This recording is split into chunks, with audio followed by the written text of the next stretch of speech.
Now, today we are going to do the dissection of the upper limb of the thigh. Here, this is the pubic tubercle and this is the anterior superior iliac spine.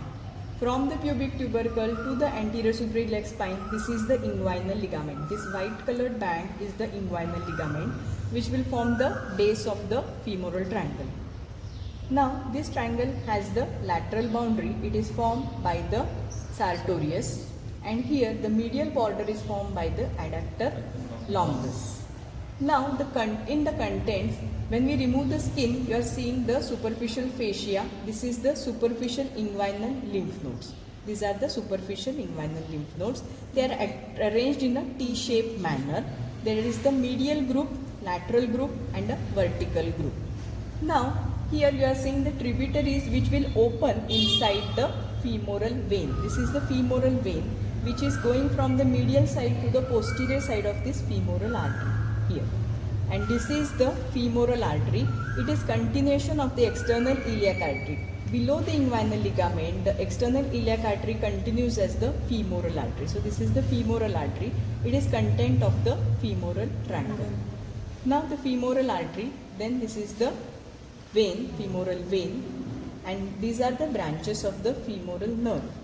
The femoral vein and the femoral artery are covered by a sheath, that is the femoral sheath, and the nerve lies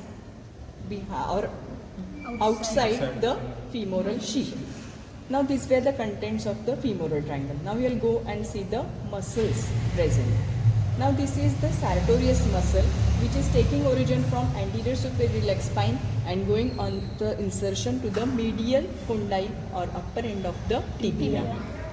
Now this is the adductor longus muscle. It is taking origin from the adductor surface of the pelvis and taking insertion below at the adductor tubercle on the upper end of the lower end of the femur.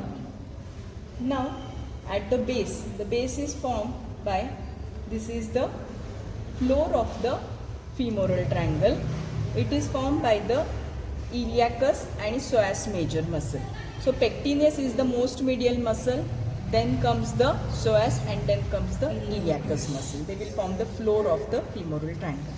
Now the muscles of the anterior compartment of the thigh, there are 4 muscles, that is this muscle here, this is the now this is the iliotibial tract. It is formed by the tensor fascia lata muscle and the gluteus maximus muscle. It will come from the outer boundary of the iliac crest and take insertion at the lateral end of the upper end of the tibia here. So this is the tensor fascia lata. Now when you remove this, here you are seeing this is the vastus lateralis muscle. This is vastus intermedius muscle, and this is vastus medialis muscle. And here this is the rectus femoris muscle. So this rectus femoris, vastus medialis, vastus intermedius, and vastus lateralis will form the anterior compartment muscle. Together they are called as the quadriceps femoris, and it is supplied by the femoral nerve.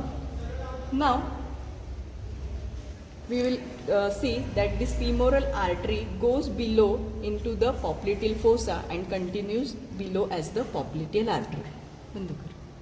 We see the medial side muscles. This is the adductor longus, this is the adductor magnus muscle, and here is this gracilis muscle.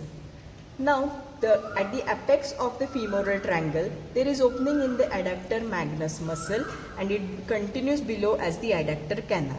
This is the adductor canal. Inside this, the femoral artery will go. And there is one more, that is the saphenous nerve and nerve to vastus medialis. So this is the adductor canal. It is also called as subsartorial canal. Now